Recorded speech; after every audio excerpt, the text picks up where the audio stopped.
Right, so absolutely yonks ago, I made a video about the cancelled DreamWorks masterpiece. It was probably the best cancelled production I've ever heard of, and based on viewer responses, I think all of us can agree. The fact that DreamWorks hasn't picked this up somehow again years later is a tragedy every week that this isn't new news. And though I made that video a good 2.5 years ago, all sorts of details have popped up much more recently. Now, for those of you that haven't seen that video, I'll give you a brief summary of at least the plot of this movie, though if you want to see the full thing, check out the old school video. But essentially, this film was called Me and My Shadow. It was all about a very timid, standard office boy kind of character who has a shadow that comes to life a la Peter Pan, or Dark Link, I guess. Now, his shadow variant was far more extroverted and wanting to get out there in life, such that he would be pushing able to move Dan's actual body around in the real world to seeing a whole shadow realm that Shadow Dan was able to explore, as well as some really just brilliant animation ideas, like the real world Dan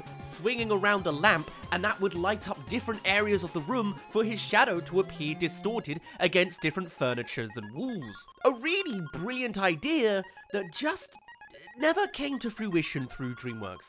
This project would then go on to fall into development hell, even being picked up as an entirely sort of new project just called Shadows, being helmed by the Edgar Wright. Now, I don't know if maybe Last Night in Soho takes inspirations from Me and My Shadow, but this was very much an idea at one point that it would have been all the more eccentric and crazy design, considering I'm blown away by just the lamp scene, and that was before Edgar Wright even got involved. One of these days, I'm going to find that man again and ask him about that cancelled project, because I was in the room with him once, and I just completely forgot he made this idea. I had the answers in the palm of my hand. If only I was not introverted, shy, and awkward around strangers, and even worse, around parasocial ones. But yes, there were all sorts of other details you could infer from either characters being shown in some of the concept art, or just the design of the office, which was like a light bulb and a factory vibe. That was the general premise, being controlled by a shadow that wants more out of life. Simultaneously, a very simple idea with expansion potential in every direction. So flash forward to pretty much last week when I was trying to grab some footage of that old video for a new recent video. I then came to find that there are supercuts of the animation that far exceed how much footage I used for my old video. More stuff has cropped up in all sorts of corners that I just kind of wanted to showcase. One more expelling of love for a project that we may never see, but I guess there's always a chance. DreamWorks is in a new era of its works after all. Just sometimes there's highs and there's lows, so who knows. So the first shot we see is this Shadow Realmy one here that we did have 2.5 years ago, showing a world entirely made out of shadows that is both obviously kind of 2D, but also warped, distorted, and 3D. Already psychedelic on the eyes, since characters are even distorting around as they walk in certain ways. Warping into that is then the opening credit title sequence for this movie that I don't think we had so animated in the past, and could very well be what the shadow world we saw the whole time was anyway, with symbolisms of cogs maybe hitting to the theme that Dan is just a cog in the big machine of his totalitarian factory job. Next up, we have another animation test of our Shadow Dan with more of the personality traits of the real life Dan, probably because it's actually meant to be his shadow in this moment. Brilliant design, by the way, anyway, that the Shadow's eyes are like transparent to sell that. Just like a simple character design thing that's very, very good. I should also add though, on this video that I found that supercut all of these clips together, created by a person called Technobits, so thank you for popping up. For whatever reason, they also have all of the footage interpolated to be 50 frames per second, which sure looks good for animation if you're into high frame rate, but it doesn't actually succeed in elevating the animation quality, since animation specifically works on key frames and special rigid movements. We like Spider-Verse because it was willing to animate on twos so that it could highlight the main poses more effectively. Interpolating frames in between animation just makes warping effects that doesn't really sell what the animators were going for in their animation. Still, that's just how the footage looks. But it's our best source for finding all this stuff, so just have to deal with it. Following this for some reason is a whole dance sequence animation test, again done in 2D, which is likely not meant to be actually from the movie. It's more so just sketch working some of the ideas. You can really see how the interpolated framework does not sell the actual impact of the dance moves. More than anything, this is probably just an animated concept art idea. In our old video, we mostly relied on still images and concept art to sell the image of what we were explaining, so this would have sort of fit right in a sense. Following that, we have similarly another little character test. Now, not on Dan, but one of the side characters. This is not someone we necessarily know. With Me and My Shadow being quite a scarce project that we don't even know what time of development it was cancelled from, the only characters we really know exist are Josh Gad as Daniel, Bill Hader as Shadow Dan, Kate Hudson as Heidi, Daniel's love interest, and Tom Hiddleston as the Shadow villain. And though there are concept arts of 2 different women and there's only 1 associated love interest, that could imply that they had a design change, or it means that there's 2 of them, we just don't know who they are. And this vaguely looks like one of those designs, but not really.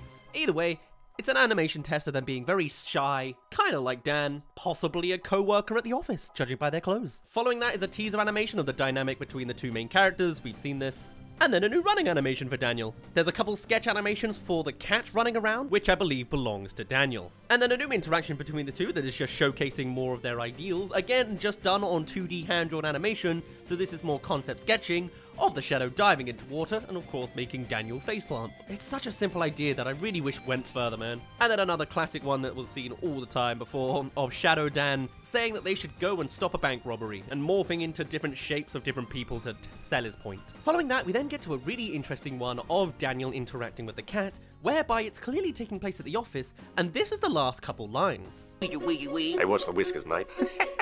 Shadows now arriving from Sector 43. For a start, the cat apparently talks, which might just be a joke from the concept work, or could actually be legitimate. And also, Shadow's now arriving from Sector 43. I still haven't fully worked out exactly what the job is at the office work. It's interesting. But I guess that also implies that there's 4 characters on screen here if they were all fully animated, since the cat as well would have a Shadow counterpart. Wow, and following this is a shot we definitely didn't get before. I would have remembered this. This is Shadow Dan running through the Shadow Realm, which very much is just like the animated proper title sequence we saw before. All of these different structures and architecture warping and bending, taking 90-degree turns and just unveiling in front of us. This is incredible animation work. Even if it's easily done, it looks amazing, and is clearly meant to be some sort of spin-off representation of New York, since there's at the very least the New York Center train station terminal clock tower thing. And then we get some proper story related stuff. This is Dan fumbling around his mailbox at his apartment, seemingly meeting Heidi for the very first time and just being a complete shy moron. Even his Shadow as well seems to be pretty awkward and shy about it all, which is interesting to see. With Heidi very clearly being the thrill seeker that's happy to jump out of planes. Doesn't quite match exactly with Daniel's temperament, but hey, it's what they're talking about. The animation is incredibly stiff and could very well just be a placeholder and not actually the plot-related dialogue and how things go, but it's very much more visuals for a project we can only fantasize what would look like. Oh, and here's this. So this is clearly the sequence when the Shadow first realizes that they can influence Daniel's real body, since he's clearly looking at his hand as if he did something. This could very easily be straight after the Heidi experience, and now here he is falling down the stairs right at the start. This will then roll into that lamp footage we usually see of them swinging around the room, but these are the early parts. And this is animated proper well, so I wouldn't be surprised if this is legitimately not just concept work at this point. These other Shadow-related shots we have seen before with this lamp scene, except for, I think, this pulling one. Oh, you could already, I mean, I love that already. The camera work is just, if it, finished. Although there is also a redo with a different perspective on it. It's all something. And then another one that clearly doesn't work, which is interesting to see, as the camera goes far too wide on the lens. Camera's clearly attached to the lamp, so it's like an actual test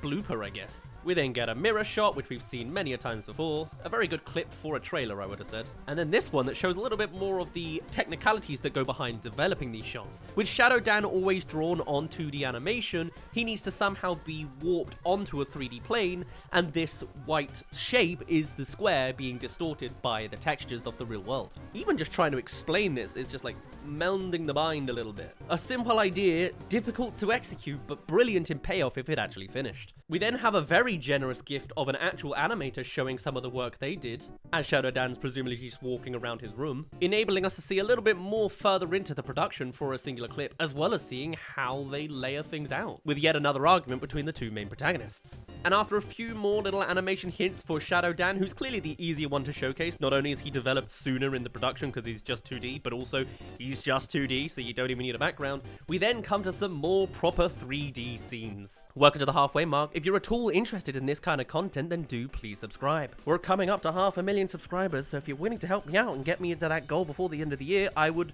forever be in your debt. And if you have suggestions for any other cancelled projects you'd like me to talk about, mention it in within our Discord server or down below. Anyway, back to the video. With Daniel not so happily collapsing into this cafe as Shadow Dan pointing further ahead. Along with characters I believe we've seen in concept art images before, such as this little policewoman lady, and apparently a construction dude, and a very interesting looking barista. With another detail coming out from this clip, as Shadow Dan is elbowing a person called Big Charles. That is the shadow to this supposed fireman. Seen in a place we apparently know the name of called Roberto's Pizza Paisano. This isn't a cafe at all, apparently this is a pizza parlor, and the main cook is Roberto. Meanwhile, the police officer... What do you want? Tea!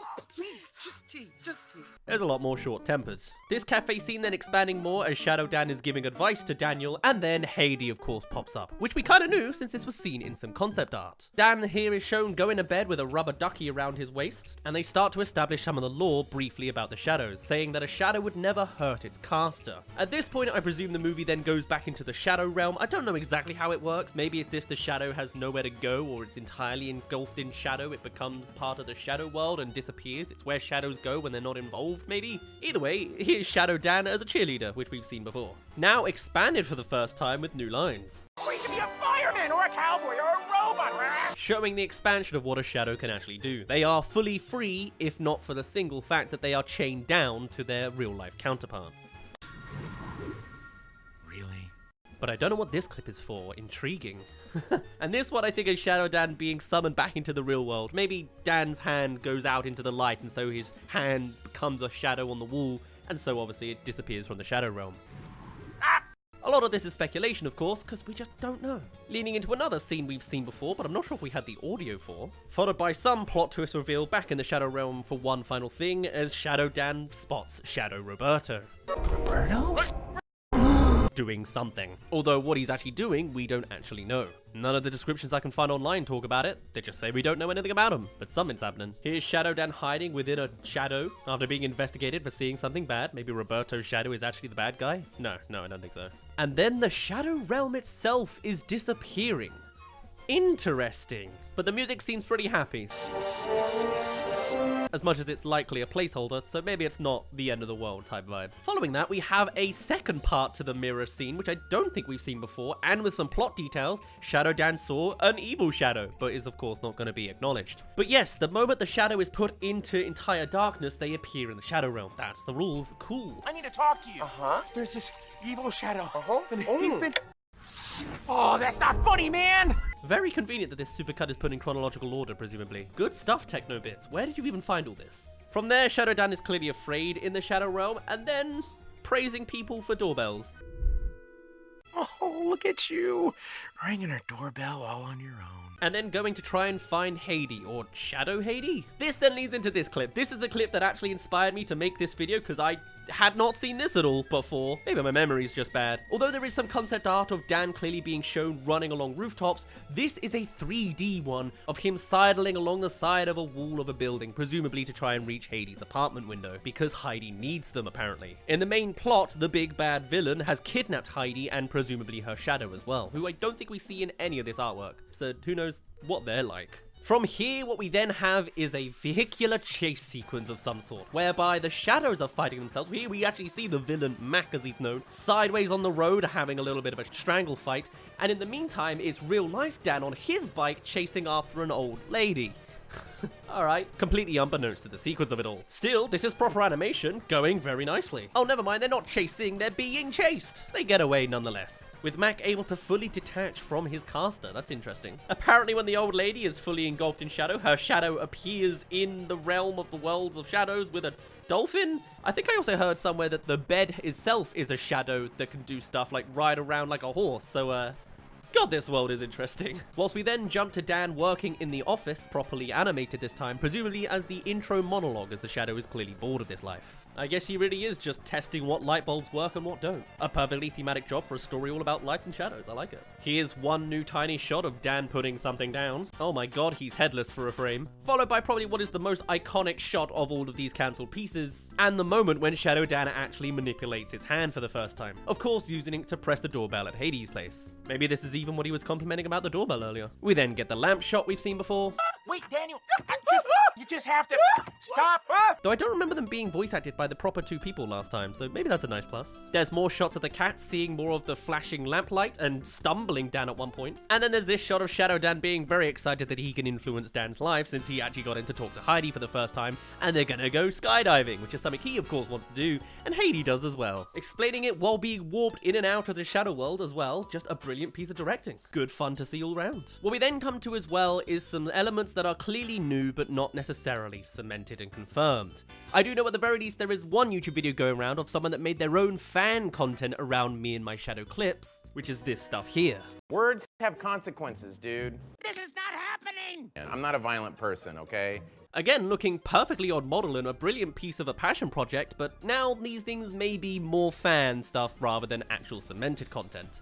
Still, for a start, we have an extract of an opening sequence, giving credits to the main characters, or at least some of them, with their names casting shadows against the streetlights. Mixing a combination of both the Shadow Realm's warped, separated architecture and the real-life color palette of the real life. This feels a lot to me like the intro sequence to Monsters, Inc., and it feels a little bit choppy in certain places. It does clearly look like images being rigged to move more than anything else, but a lot of these title sequences do have a lot of animation fluctuations to them that make you get away with it a bit more. Maybe it needed more producing, or maybe it was just the style. Beyond that, we then get an entire sketch sequence that is just an absurd display of something or other, where now there's this character called Brock who's like a military veteran combat ranger of some sort, who then drives a car with a parachute. I think this is meant to be a dream of Shadow Dan's, but whether it's actually real, I have no idea either. The showcasing of this kind of format in the concept art is entirely new. We don't see these kind of comic panels before, nor do we see dialogue shown underneath,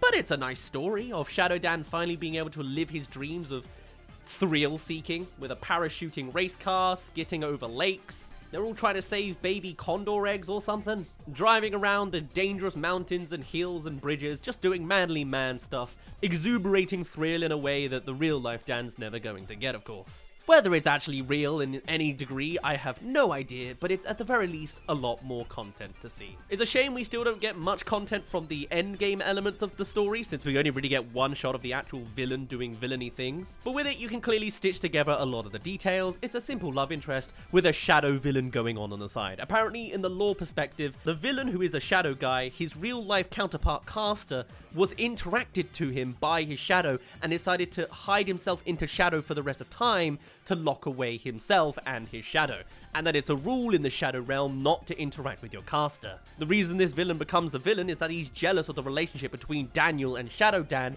for having a reciprocatory relationship between each other that doesn't end in total failure like it has for them. Or something or other. It's all speculation anyway, and not based off of any visuals, because I've just shown you all the visuals they are. I am a very big fan of the concept of me and my shadow, and if there is any project I would love to see revived, it is this. So I thought 2.5 years later it would be worth peeking up a little bit about it again, just one more time, since I found out there is at least a hint of more news to tell. Oh, actually, there's a handful of other ones I found. I also, against all of my research, found apparently a storyboard from me and my shadow about Groundhog Day, which doesn't seem to have any connections to any of the characters other than the fact that his shadow interacts with himself. So maybe this is real life Dan's dream sequence. It's interesting. But then the other little ones we see as well is Mac appearing in another shot, surprising Shadow Dan in the Shadow Realm, who's just ominously there as a big cloaking trench coat figure. And then there's another gag of a shadow dog complaining that his caster actually drank out of the toilet. Beyond that, they explode, and also there are 17 other clips that apparently are out there